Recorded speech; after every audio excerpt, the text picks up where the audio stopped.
So I'm in a house in Portobello and I'm trying to make sense of a dream, a John Moriarty dream. And Kuan the dog is waiting for a walk. And did you say, was it Robert or Rob? Whichever rolls off the tongue. Very good. Sheehan. And Aisling Rogerson, my partner. And I want them to help me see, can we make sense of this John Moriarty? So we're going to play the first bit now. Will I tell you a story, a dream I once had? And it will seem a little bit irreverent, but no irreverence is meant. When your psyche decides to dream a dream, it very often won't be abiding by the pieties of your everyday image of yourself.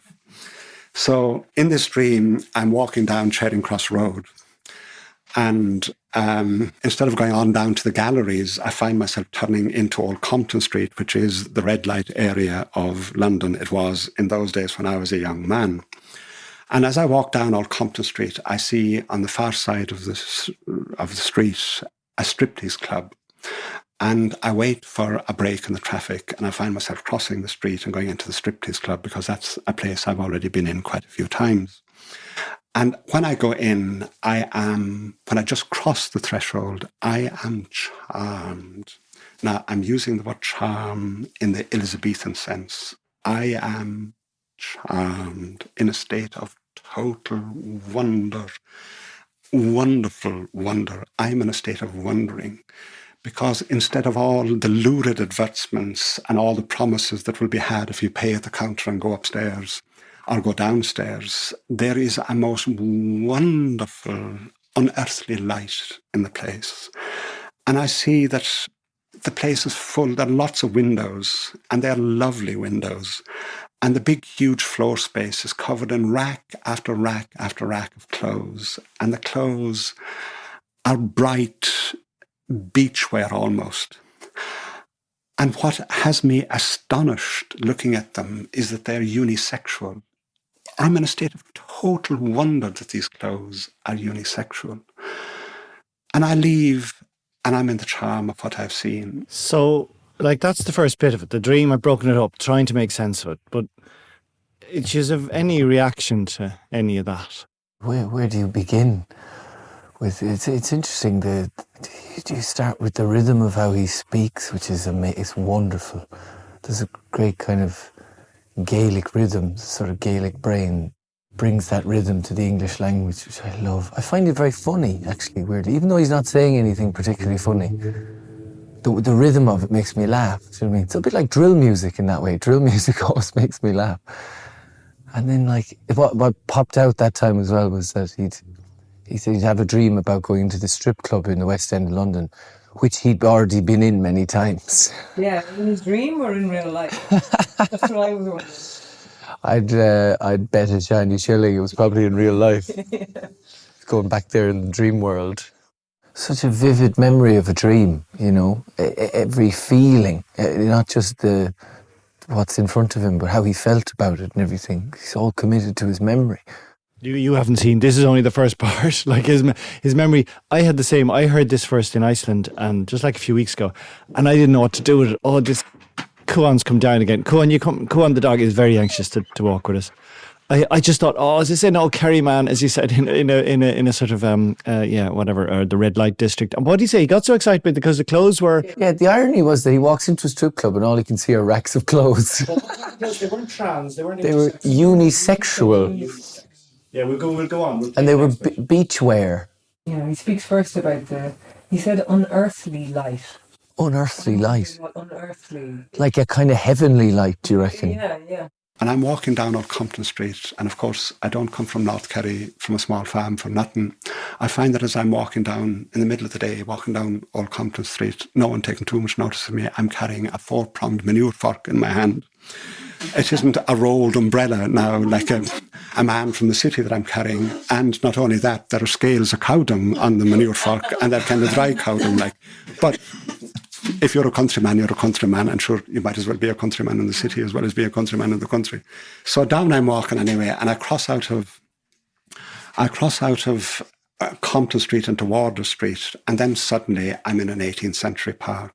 And it has all the associations of the age of reason. I've crossed now into the age of reason, into the age when people believed that reason could dominate instinct, that reason was in control.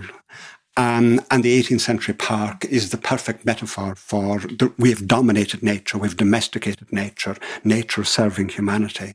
But as I walk in this 18th century park, suddenly it begins to look more and more wild, increasingly strange and increasingly wild. And eventually it is savannah, it is African savannah. And instead of seeing 18th century ladies with their parasols walking about, I'm imagining that maybe there are hominids in the bushes looking at me, that Dryopithecus maybe, or Lucy even. That's the lovely name that anthropologists have given to one of the earliest, to Eve, to our Lucy, the light one, the one with light, the one in whom the light dawned. And Lucy might be in the bushes looking. And as I'm walking in this park that has now become a savannah, I see in the grass, in the kind of dry grass, a patch of it that looks strangely different from the grass that surrounds it. And I now know why I have this manure fork, and I start digging. And almost, again, with easy as mind, this isn't the heavy digging that I've experienced in Connemara, the sods come up and I uncover quite easily 3 granite steps, carved granite steps. Carved granite steps. We're no closer to understanding, are we? Are you ever with dreams? There seems to be a kind of a quarrel between instinct and reason going on in his dream. The imagery of the strip club, followed by the buttoned up 18th century English park as a metaphor for the kind of domination of the animal within, perhaps. You could spend the rest of your life breaking this dream down and come up with, I'd say, a million different kind of theories on it. Yeah. And this is John Moriarty, so it's not a nobody. He's chosen to tell us this dream. I presume it was back in 1992. Maybe he dreamt it in the 80s. I'm just thinking, we're now in 2024. There's a match. Is that a GAA or football match I hear upstairs? It's a soccer match, yeah. Between who? Between Denmark and Slovenia. Okay. Well, will we go on? Yeah. And I climb down these 3 steps, and I'm standing on the 3rd granite step down. And then down below me, I see vastly what I can only call, the word that comes to mind, this is an oceanarium. I mean, you can have an aquarium in your house, but in Florida and Canada, these places, like the Lord save us, we have to have oceanariums, something huge, big that we can keep whales in and keep sharks in and keep all. So it is this huge kind of oceanarium, and it is infinitely far down in time and in space. Do you know the way in a dream, if it wants to create a sense of vastness or infinity, it can create it for you. And I have a sense looking down into this pool, into this oceanarium, that it is old, it is infinite in time, and it is infinite in space. And as I look down into it, I see that on a far embankment of it, a granite embankment of it, I see there's a man standing there, and he bends down into the water, and merely in the gesture of lifting, he isn't actually lifting anything, he is miming a lifting. And up under the water, something is coming. And as it breaks the surface, I see that it's a great grid, an iron grid.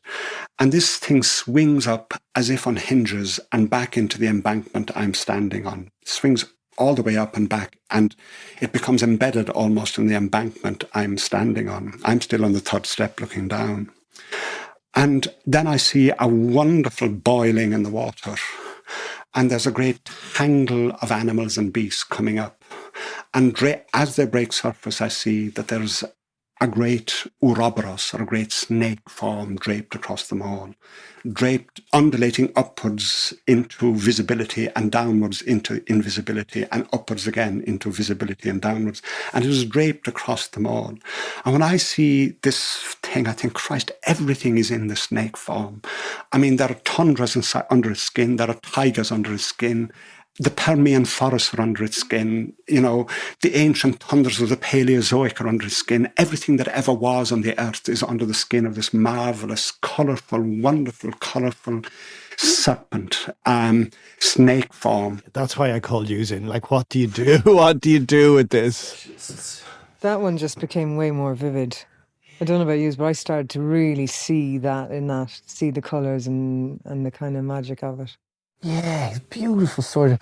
How was the oceanarium was under the ground?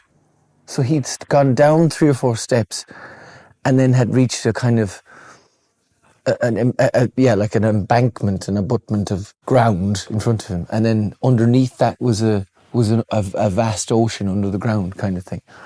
It's interesting because I was reading this other book that I was harping on to you about earlier called Stalking the Wild Pendulum, by this fellow Itzhak Bentov, who was around in the 20th century. And he's talking about his theory about reality and, having studied in quantum physics and everything else, and how being or pure consciousness he gives an analogy in the book, is like an ocean that is very, very, very still and is completely invisible in its stillness.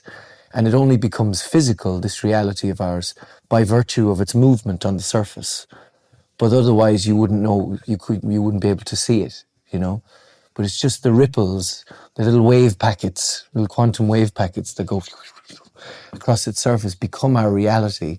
And that's kind of the same kind of vision he's having, that ultimately there's this huge infinite ocean that is expressing form at its surface, And so he's tapped in deep there, John, I think, Yeah, and Moriarty has an idea somewhere else. He says, imagine if you just go paddling in the seashore and you think the depths of the sea is just when it is when you're paddling. And you have no idea that if you paddle out further, it could go to whatever, 20, 30 fathoms deep.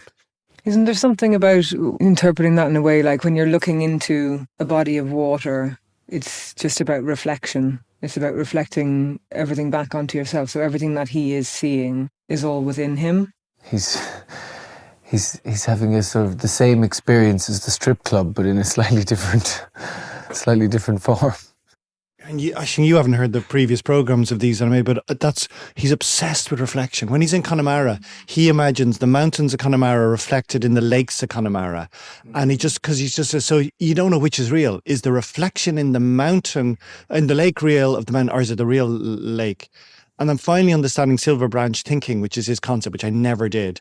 Silver Branch thinking is like, you can look at an oak branch or a hazel and they look beautiful. Someday you'll go out and it'll look like silver magical branch. It's a big thing in Irish mythology and Tír Nóg and all, because you've seen through the veil and you've seen it's actually both invisible and magical and there. And then that word, you remember, he pronounces the Ouroboros, what I would pronounce, isn't it? That's the snake that eats its own tail, isn't it? It's in the Book of Kells. Here we go on, we'll see, is he going anywhere? But the dream, I actually do believe that this is a real dream, that he's not making it up. Oh yeah, I mean, it's such... You can hear it feels very much like he's recounting it from memory or whatever department of the head he's recounting it from. That's why I think he's like Ireland's Timothy Leary. Ireland's like, mad magic minstrel or whatever. And yet, as I look at it, quite without a sense of paradox, I call it a dogfish. And then I am below where the man was who lifted the grid. And as I'm standing there, an otter comes past. And I back because I'm barefoot. And I think that the otter is going to bite my small toe. And when I think that the otter will bite my small toe, I think of a time when I was down on the borders of Guatemala. I was actually in Mexico, but I was right on the borders of Guatemala. And a young boy came in one day and he had been bitten by a coral snake on the small toe. So that memory, I think, was revived there. So I backed away from the otter.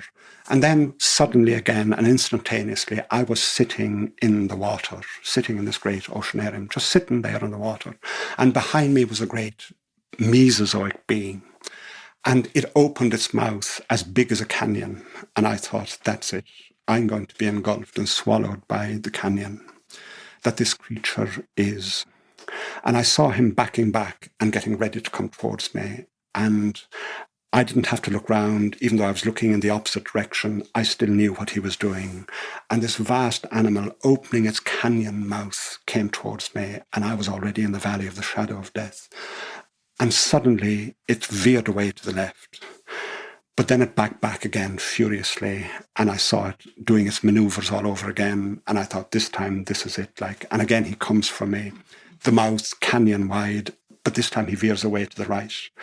And then I'm thinking, yeah, these are rehearsals. There's only a left and there's only a right, and now there's between the left and between the right, and that's exactly where I'm sitting. And this creature opens its mouth again, canyon wide again, and it comes for me, and I am virtually engulfed. And suddenly I see that it has become a tiny, harmless little animal swimming away about its business. This is good. Okay, well, we've just one piece left. This has actually proved more hopeful than I thought. I was totally bewildered by it. You are a fascinated cynic of John Moriarty. Okay, the last little piece actually sums up what Moriarty says the dream is about. So we've all given our offering. I'll give you, this is what he says the dream is about. And what the dream was saying is, fear not. Don't be afraid of your own psyche. It will look terrifying. It will look as if it has a mouth big as the Grand Canyon. In actual reality, it is a harmless little animal swimming away about your business. Now, supposing the answer was don't be afraid of inwardness. Don't be afraid of your nature. You can let your nature happen to you. The grid can go up. In this, if you look at the dream, I go into a place, a striptease club. Now, that means that there's going to be a stripping. We're going to get stripped down to the naked truth. That's what the meaning of the striptease. The striptease club in this dream, in other words, doesn't have sexual connotations. It is about a Salome dance. Veils will come off, and we will see some naked truth.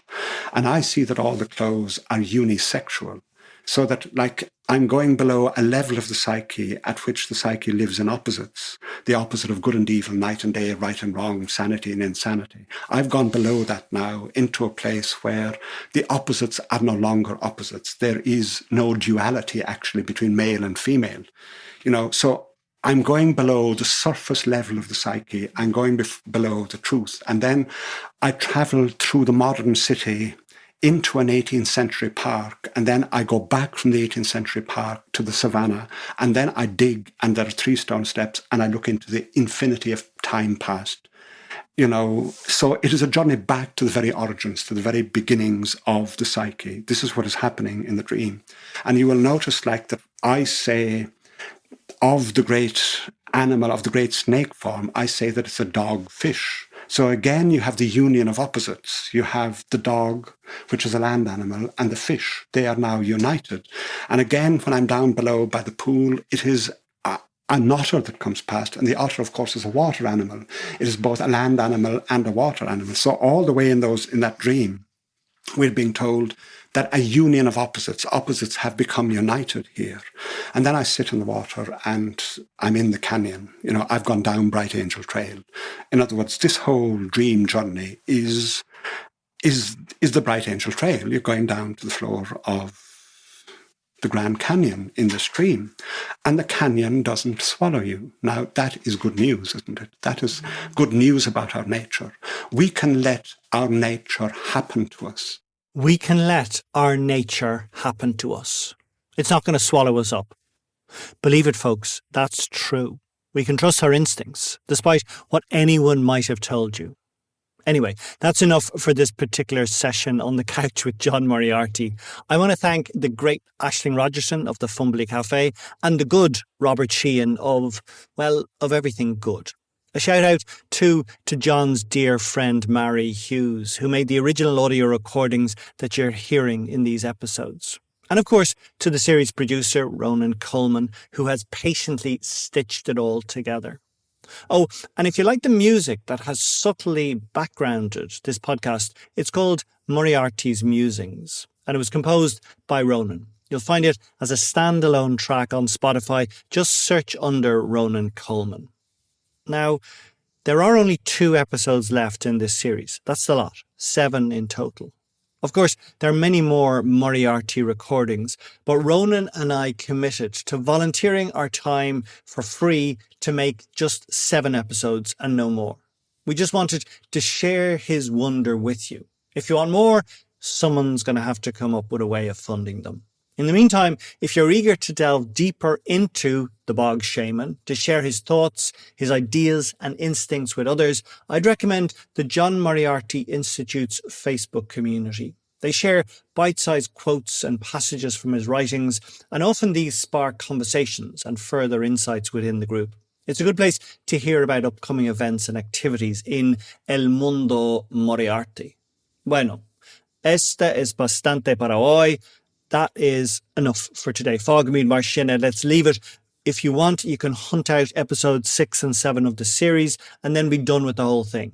Go back to listening to Radiolab or This American Life or whatever. Or better still, find my own sweet podcast, The Almanac of Ireland. Or even better, Robert Sheehan's gorgeous podcast, The Earth Locker, with him and his Umbrella Academy co-star Tom Hopper. I wonder what Moriarty would have made of the Umbrella Academy. But here, sin scéal, that's a story for another day. Tóg go bugge, take her handy. Ganairi her live.